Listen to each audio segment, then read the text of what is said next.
slowly at first, you know. So you was messing around with him slowly at first. As you was him, after you left, that's when he turned around and felt comfortable speaking out on you. Brother, hold on, brother. This did not happen. I ain't nobody. Welcome to another episode of the Donta Show Network Story Times, where I tell prison stories, hood stories, and supernatural stories. Oh, shit. Here we go again.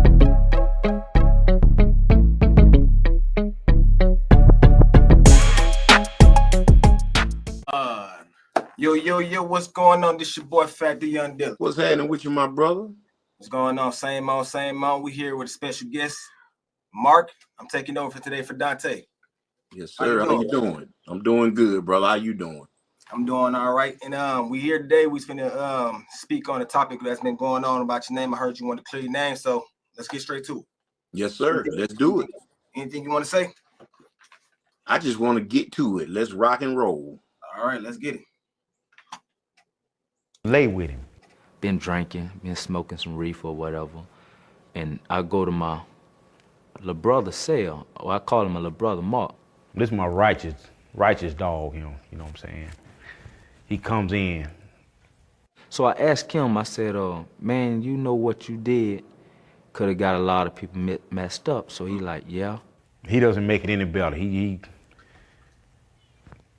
jumps right in.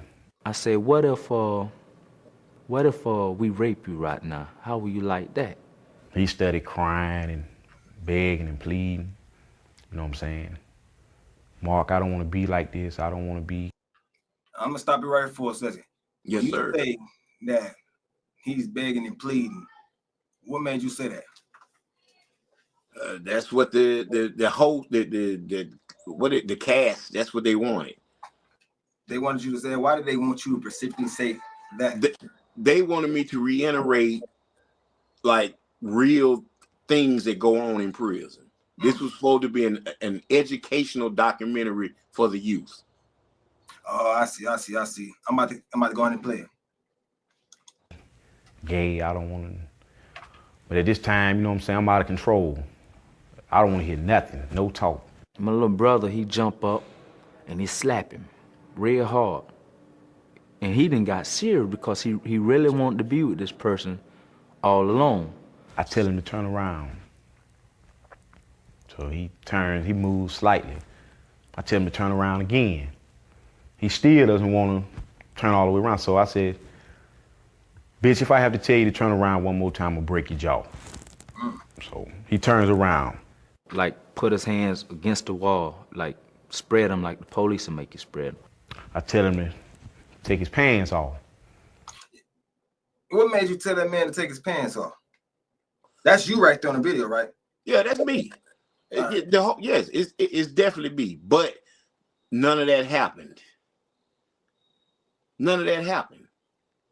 Bro, I wouldn't even be out of prison if I did things like that. I say it that way. I wouldn't be sitting here now out in the country on my porch enjoying a cigarette in the cool air. I would still be behind that concrete gate. Shit. That's what it is, a concrete jungle. I'm finna. He doesn't want to do it. I punch him in the face. You know what I'm saying? I squeeze his ass cheeks. All right, let's get to that point there. Yes, sir. Was that right there rehearsed, or that's how you were really in your mind thinking? Like you really want to squeeze this man's? That's what they wanted me to say. It took them 2 weeks to finish this documentary because they had to coach me basically through the whole thing of what they wanted. So with a little imagination and from what I heard, from other, people or whatever, that's how they got the story. So you just said out your mouth, you had imaginary, you fantasize about. No, brother. No. That's what I'm saying is that's what they wanted. I kept messing up. That's why it took so long to complete the documentary. Because I see what you're saying. So you said they told you to imagine that. Not imagine it, but that's what they wanted me to say to make it appear to be real. All right, so that's what they wanted you to say. That's let me clarify what I'm saying. The stuff that came out your mouth was in their thoughts, and then you just knew to say it. They told me to say it. And if I didn't say it right, they cut, and I would have to, we redid it. So those ain't the thoughts that came. I see what you say. I see what you're saying. Yeah. 2 handfuls. 2 handfuls. So when you did it, you just literally just went, or you just went. I didn't do either. It never happened. So that seemed like some stuff that Fleece Johnson and he'd be. Well, hey, I don't even want to speak on that subject there because I gotta address those that issue later on. Oh yeah, I already see it. I'm about to go in. He tenses up, So I take my pants off. I mean, he's just sitting here the whole time. I had a pair of red and white Jordans with some red. Quick question. So when he take his pants off, what's going through your mind? When who took their pants off? It was nobody to take their pants off. Oh, because when he said that, he said when he took his pants off after grabbing his. This was just a story. Oh. Yeah, this was not real. This was just made up because this is what they wanted to try to put out there for the youth. We're trying to deter youth from making bad decisions, doing crimes that would cause them to go to prison. It was supposed to only been aired on the PBS station. That was it. That's what I was told. Only on PBS. Not YouTube, not TikTok, not Twitter, whatever, Instagram, wherever it's all that. I don't even know. Oh, so you only agreed to tell a story because you didn't think it's gonna get all out on YouTube and everywhere else. Well, that's what I was told. It was just going to be for the public broadcast station, PBS. That was it. That's all I was told. That's what I agreed to. I said, okay. Just like, okay, movies and TV shows that we watch, everybody watches on TV in the world, that's not real. Yeah, this is how this documentary is or was supposed to be. It was not supposed to be aired out and made me out to be like I'm some type of heartless monster because I'm not. So you would have never agreed to this interview if they would have told you it was going to air out everywhere. Hell no. So this was y'all personal secret. It wasn't a secret because I knew it was going to be on the PBS station, but they basically told me that it would be like the introduction would be, this is not real. This is just what goes on in prison. And if you come to prison, you might be subjected to this. All right, let me A shoestring. So I ain't got nothing on but these tennis shoes and my undershort.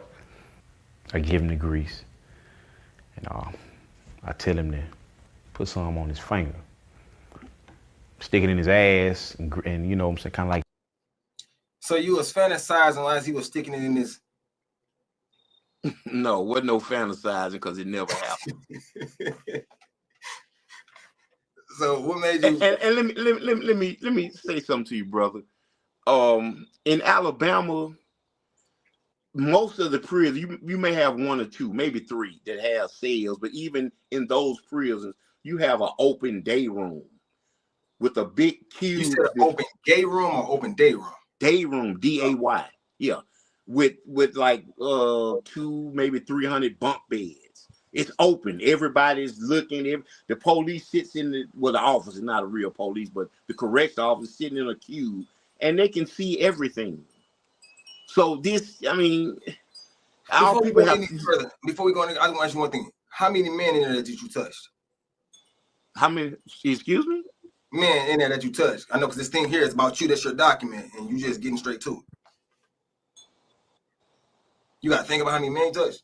No, I'm trying to figure out. You asking me how many men did I touch? Yeah, because you mean touching like in a sexual way or beating some ass? Both.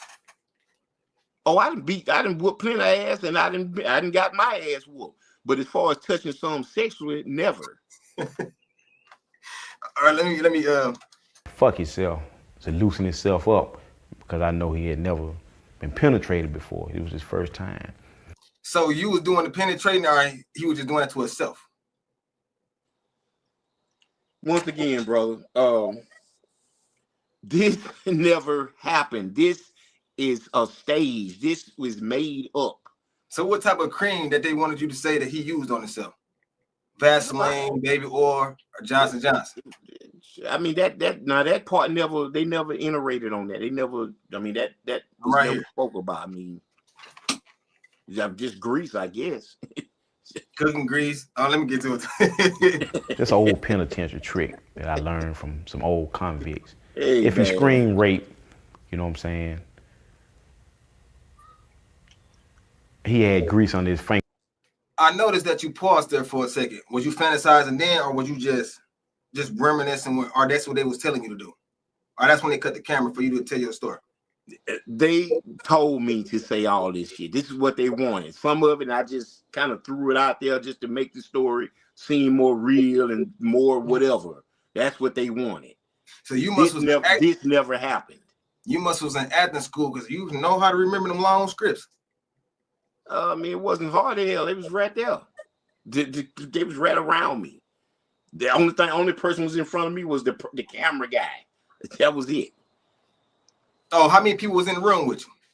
The did you have any director. thoughts of touching them? The people that was in the room with you, did you have any thoughts of making moves on them? Honestly, yeah. The producer, his wife, because she was fine as hell. Yeah. Her name was Kim. His name was Jonathan Paul Schwartz. Yeah, his wife was hot. Fingernail. So he greased his own self up. You know what I'm saying? I'm just gonna basically lie and tell him I've been fucking him. He's been my boy. Hell, they gonna buy it. You know what I'm saying? So they on that part right there where you said that you just gonna lie, y'all being was screwing. They told you to say that? Cause I noticed you looked at the ground a few times. As in like you had to, like you ain't wanna slip up and say something else that you ain't had no business saying. Let me explain something to you, brother. In the state of Alabama, if a white guy and a black guy, they can be best of friends from the street all the way to the penitentiary. It's gonna always be in somebody's twisted, warped mind that something is going on because that's how it is in this state. And I don't know why it's like that, but that's the way it is. And man, y'all can be best of friends. Y'all can be hustling buddy, workout partners, whatever. And nothing like that is going on. But still in some sick people's mind, that's the first thing they'll say, oh, that must be his boy. Or they must be doing something. And it don't, man, come on, man. I mean, let's get on with it, bro. All right. Hell, I'm gonna go to the extreme and get 4 or 5 other guys that lie and say I've been fucking him too, been taking care of him. He's been my boy. But I said, what if I take this knife and stab it right through your face? I said, will you like that? So he's scared now when he see this knife. You know what I'm saying? They had a knife to my eye. That's the guy they talking about right there, right? This guy here, I don't know who he is, but the voice, I know who that voice is. His name is Bradley Lucas, but that's not his face. I don't know. That's just somebody I don't know who that guy is. So just to clarify, you said that y'all ain't had nothing going on. So just for everybody that's out there. Hell no, man. And one in my throat right here, my jugular. And I'm telling you, I could just feel them, sticking me. And if they put any pressure on, it's going to cut me wide open, So that's him describing was you done to him or y'all done to him? I don't know who he was. I don't know. But like I say, I had got transferred. Oh, so he did this after y'all got transferred? Yeah, I wasn't even there when these people did. I had got transferred, and I'm going to tell you why. Because a dude owed me some money. It was store day, so like everybody else, when people owe me, I go down to the store line and I sweat and I watch to make sure if you catch that store, I'm getting my money. Because guys would get their bags and pass it off to somebody else, and then they'll come back and say, "Oh man, my money wasn't posted. I wasn't able to catch store."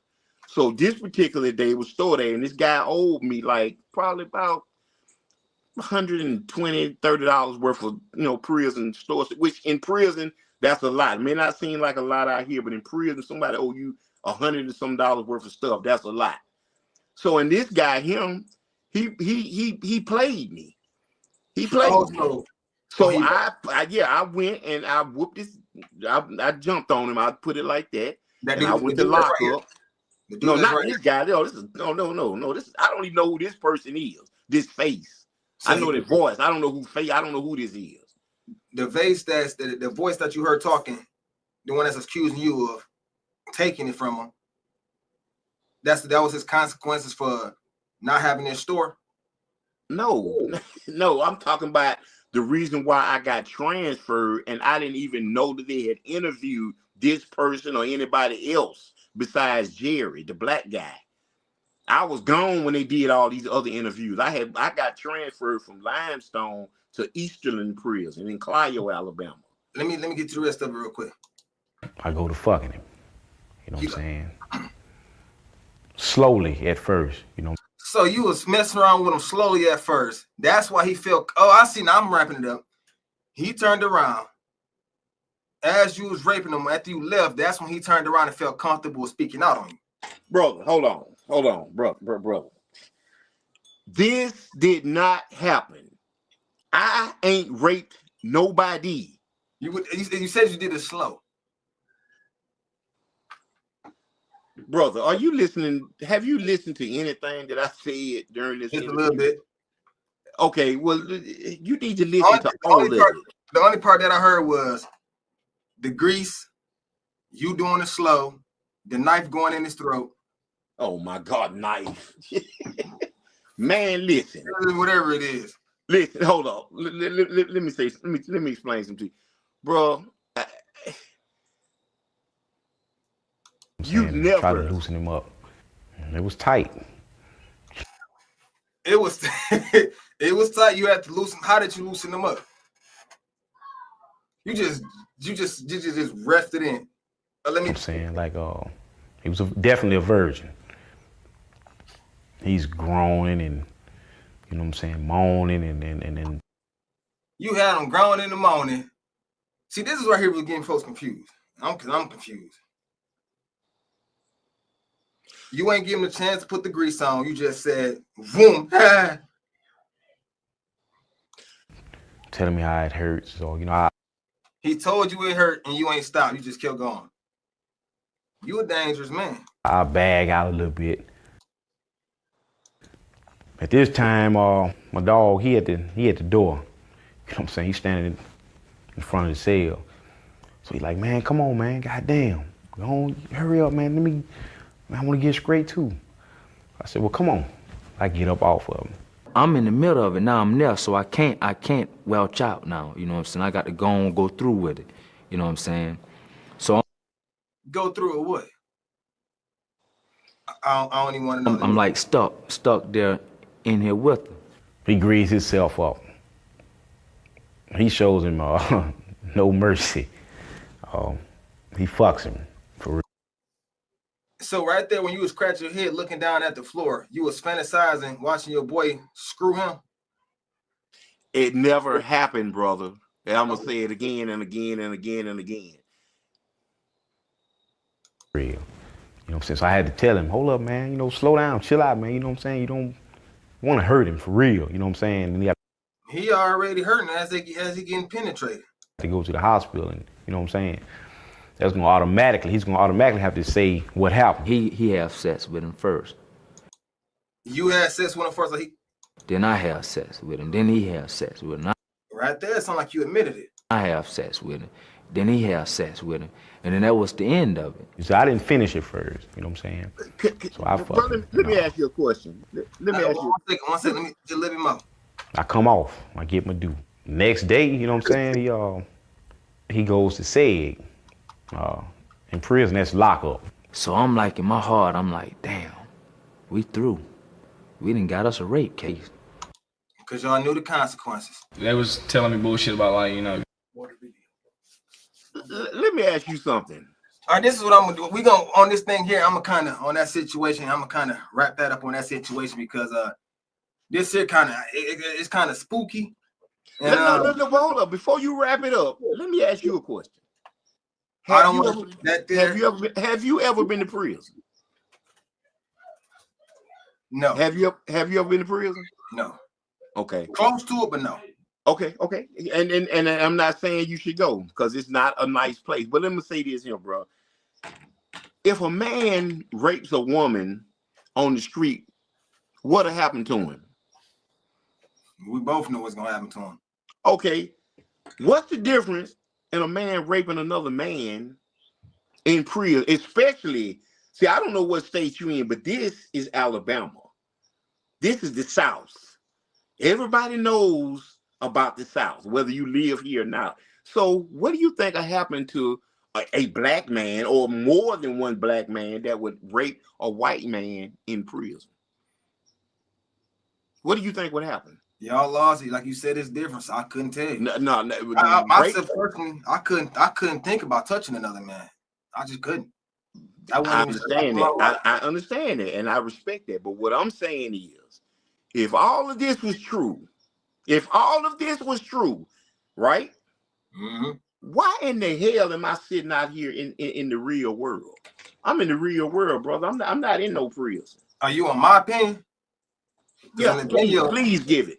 That was you that was in the video, right? That was talking. Yeah, that was me. Because that guy that was in the video talking said, I was nervous. I thought he was gonna tell. So that right there run bells in my head. I'm like, you gonna tell? What? Why would he not tell? Why? I'm like, oh dang. Okay. Like, Okay. You seen the part where it said he went to lockup, right? Mm-hmm. With the segregation.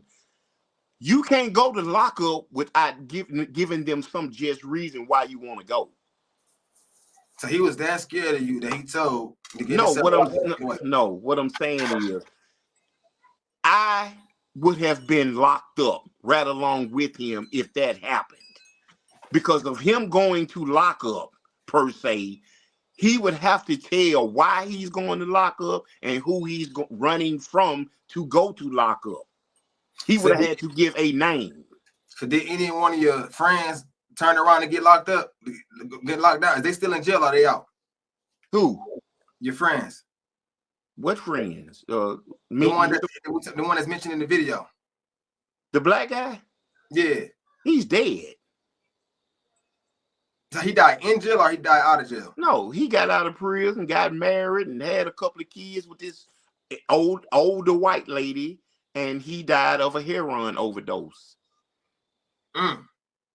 He must have his thoughts of the stuff that he done did must have turned around and made him.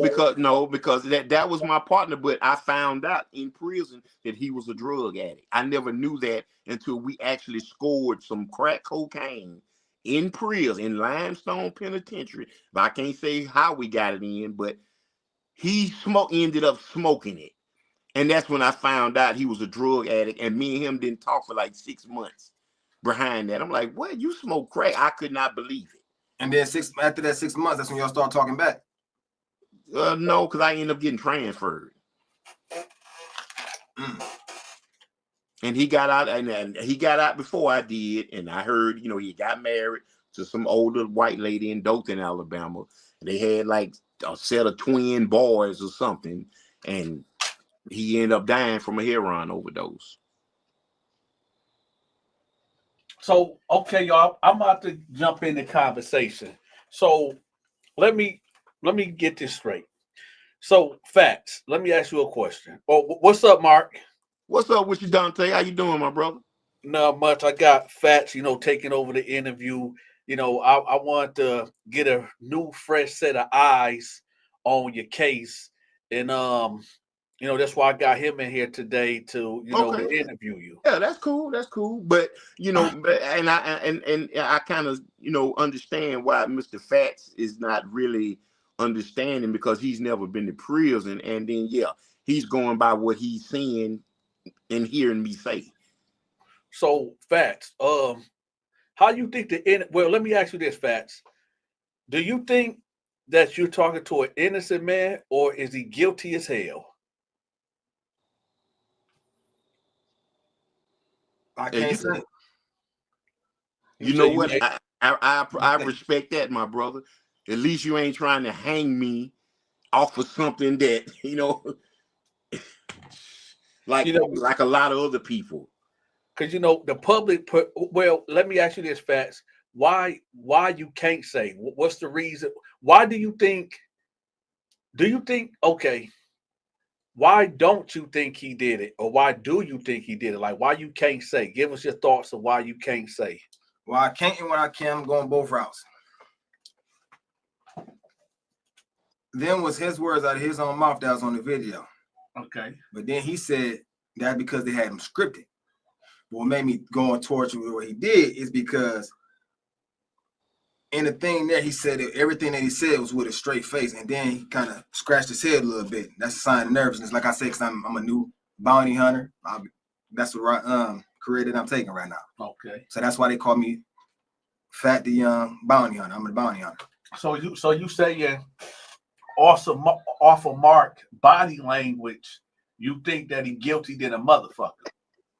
That's correct. I ain't gonna be around the bitch. I ain't gonna hold you up. I ain't gonna lie. Wow.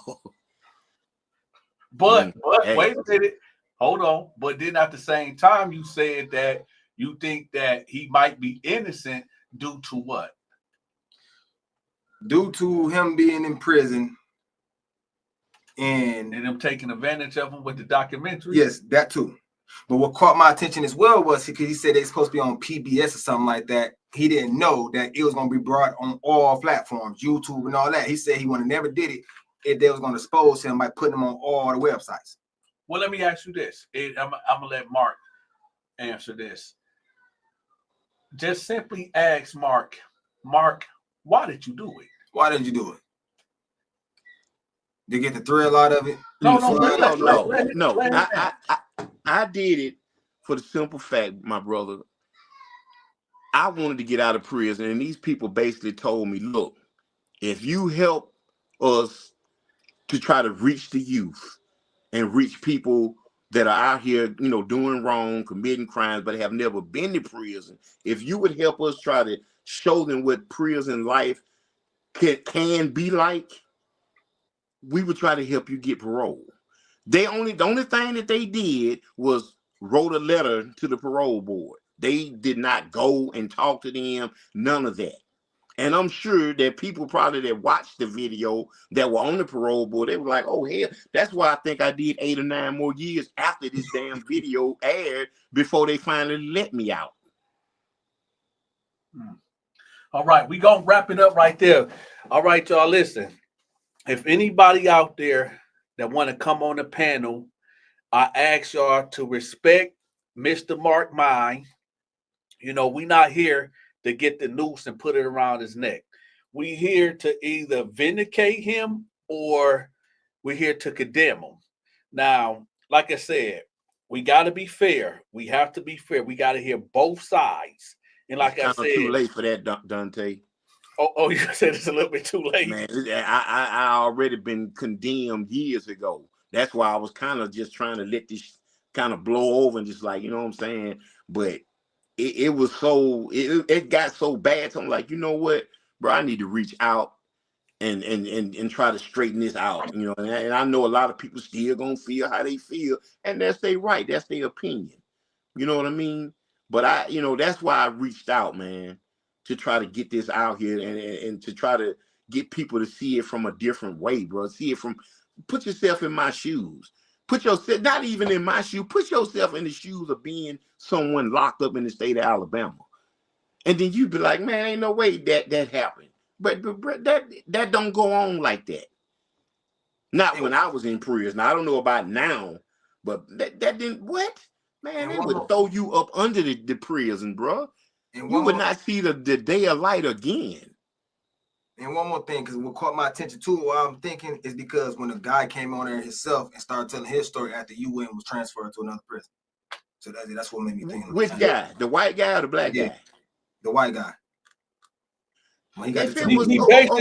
He basically said he kind of leaning on that you might be innocent because they waited for you to get transferred to interview the white guy. Oh, so okay.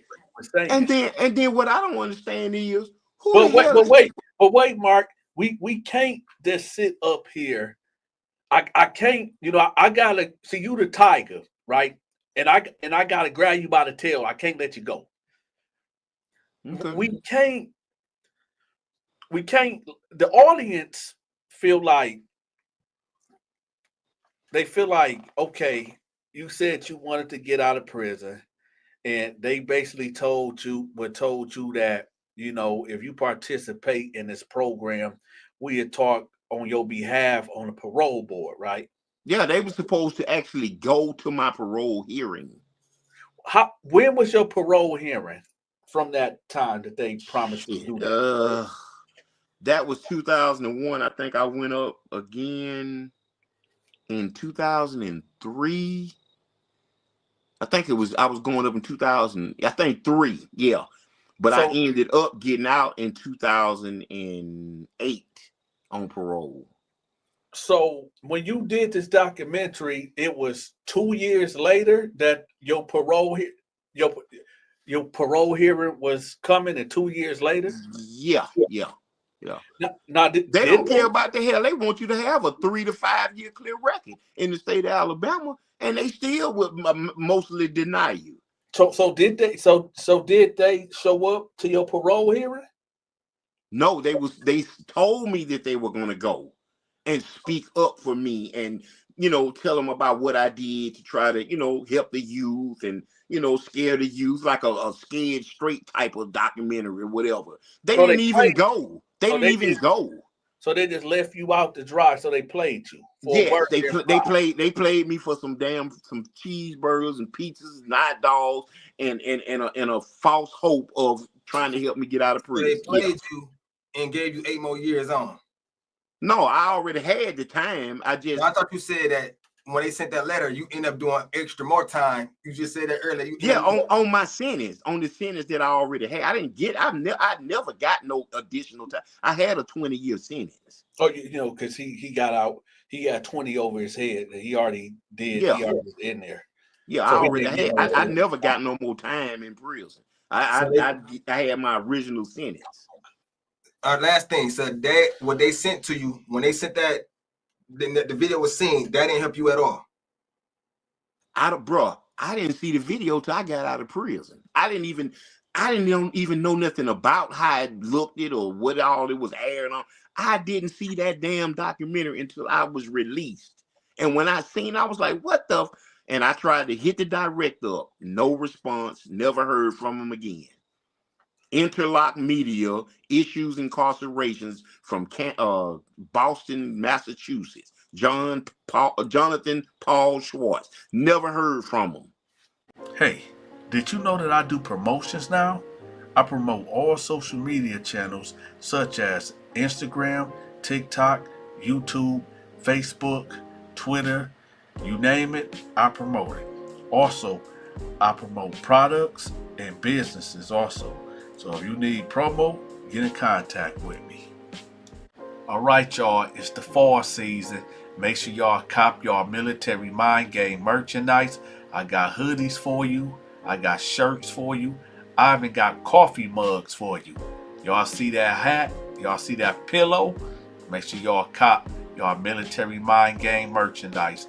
I have the link pinned at the top of the comment section. If you enjoyed this video, make sure you click this video. Until next time.